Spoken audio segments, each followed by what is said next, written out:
What is going on, guys? We're back here today with another Pokemon Sword and Shield video.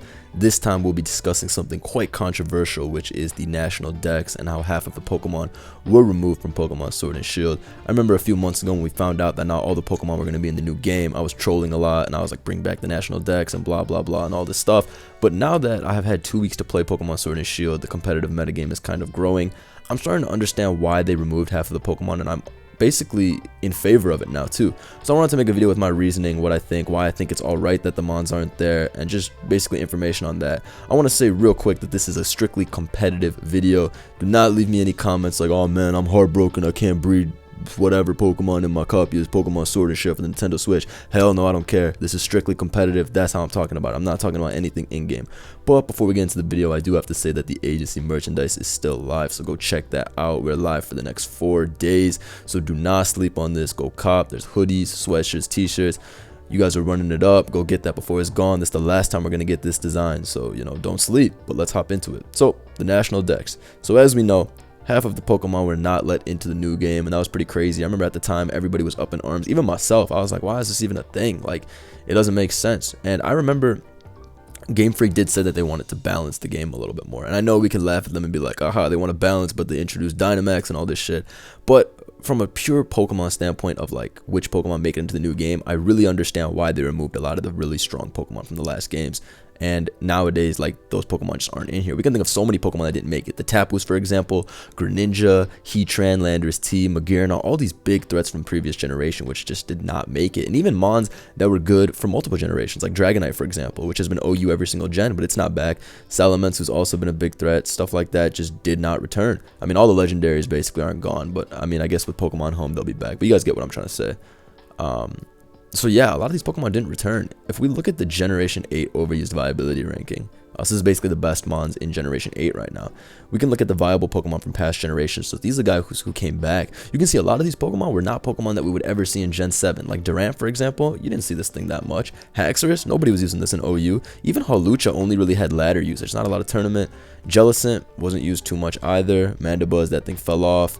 You know, Ribombee, Rotom Heat, all this stuff. Like, these were not Pokemon that were primarily seen back in Generation 7 when there were so many strong Pokemon that these things got outclassed. But now that so many key Pokemon from the past are not included in the new game, it's very hard to, you know, find similar options, and now we're stuck with these Pokemon, which are good. These are good Pokemon. Pokemon like Jellicent and Mandibuzz aren't bad, but comparatively to the past, they are bad, and that's why they weren't even OU back in the day.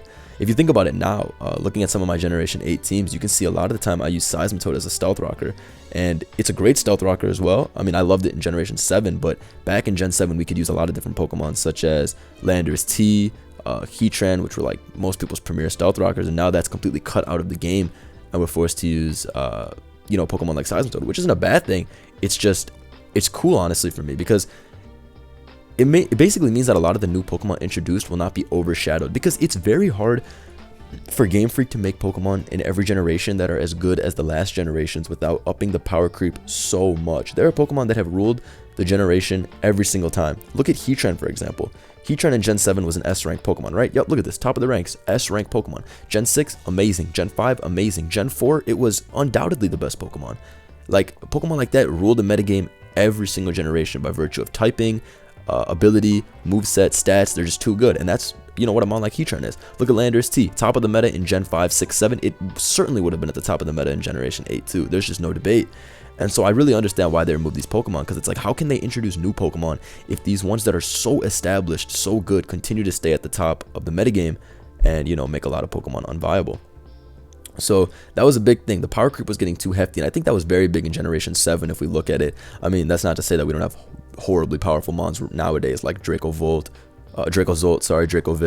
all that type of stuff. But I mean, the curve was really high in Generation 7 if you ask me. We had Pokemon like Kartana. We were at a point where like base 130 and 140 attack was like the average. Stuff like Kartana with 180 attack, like, how is that fair?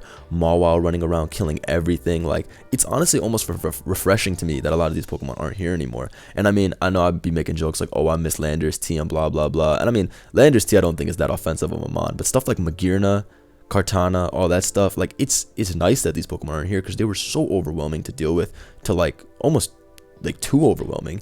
But they really took so many mons. If you look at it, Zam is gone, Celesteela is gone, and these Pokemon no doubt would have been top of the meta. They're just virtue of their typing stats and ability, they're always going to be good. Garchomp, Uber in Gen 4, top of the meta Gen 5, pretty good in Gen 6, great in Gen 7, and now it's gone. And that's a Pokemon that would have consistently stayed at the top. Same for Greninja, got banned in Gen 6, but they brought him back, right? Latios, you know, it's just, these Pokemon are always going to stay good. They got rid of all the Tapus, which I'm not even surprised about because every Tapu was great in Gen 7. So, like I'm saying, it's very hard for all the Pokemon to shine in a like the new Pokemon to shine in a metagame. And I mean, that's what you want to do, right? With a new generation, you want to be able to use the new Pokemon. You don't want it to be like, okay, here's 3 Pokemon that are OU viable, and, you know, Heatran is still the best mon in the metagame. Like, what?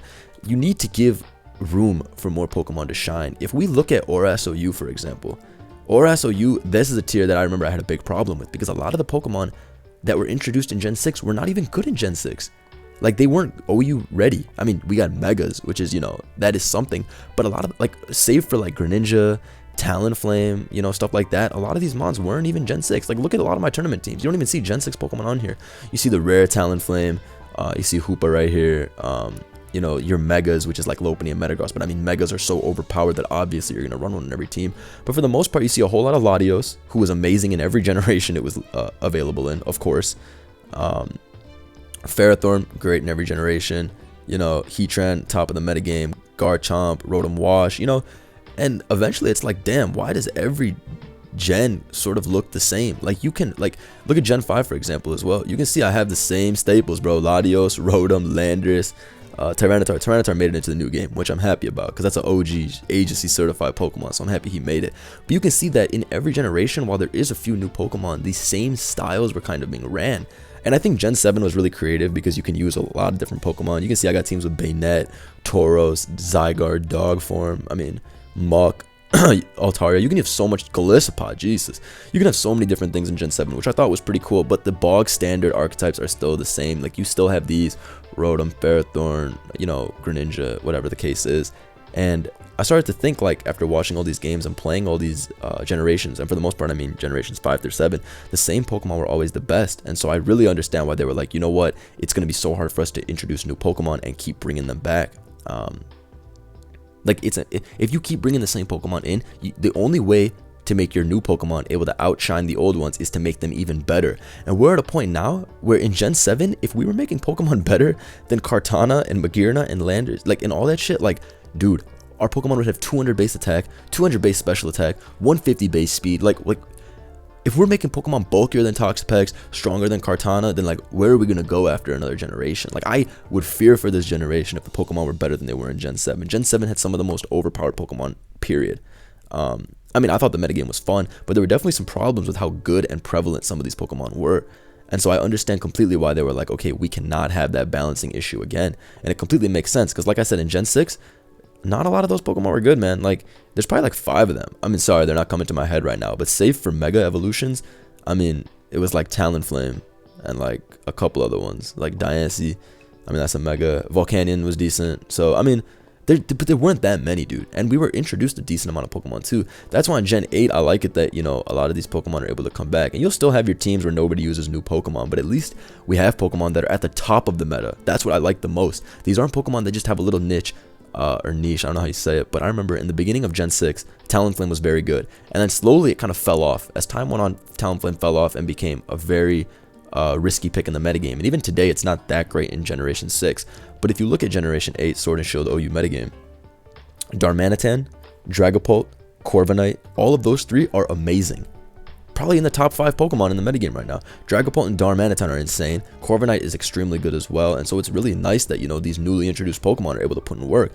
Look at Dracovish, Toxtricity, Dracozolt, all that stuff. It's just big threats. Barraskewda, Grimmsnarl, and I mean, Gigantamaxing and Dynamaxing is basically Megas, like, on steroids.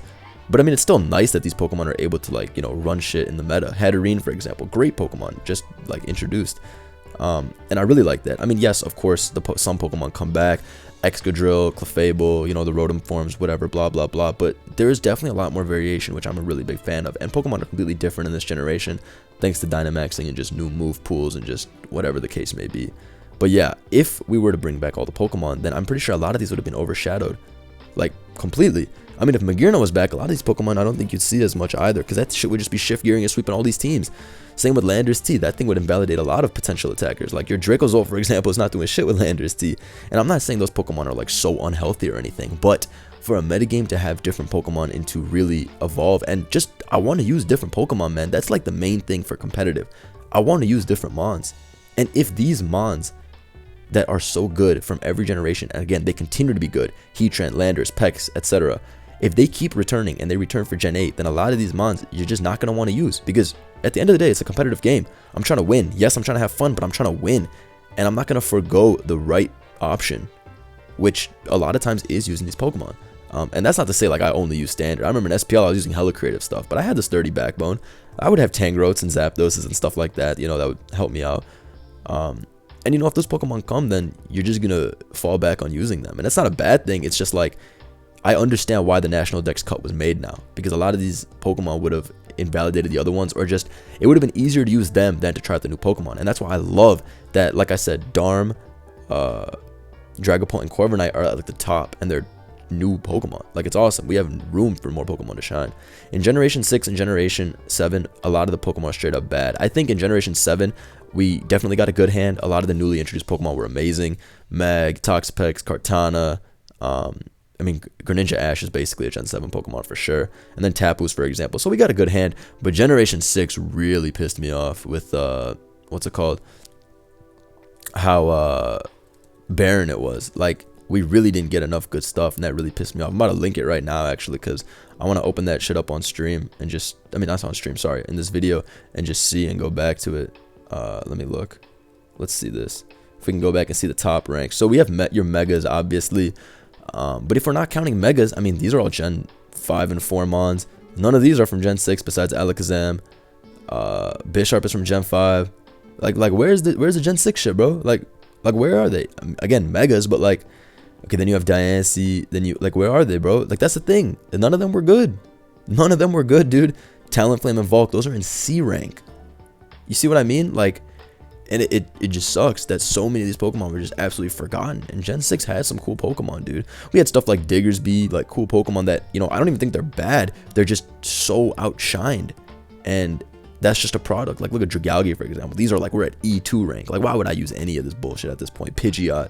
Like, what? Like, I would just use this to meme on the ladder. This is no tournament shit. Sceptile, like, I guess that's a Mega. But you guys get what I'm saying. A lot of these new Pokemon are introduced, and then they just died in competitive. And I was like, what's the point, dude?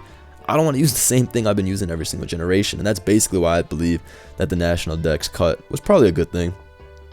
I mean, yeah, a lot of the Pokemon didn't come back, but from a strictly competitive standpoint, I'm honestly a fan. Now that I've played for 2 weeks, I'm definitely a fan, because a lot of these new Pokemon are able to shine, and I'm not always thinking like, oh shit, I wish I had Landorus, I wish I had blah blah blah. Yeah, maybe sometimes I'll say that like as a joke, but overall I think it's healthy.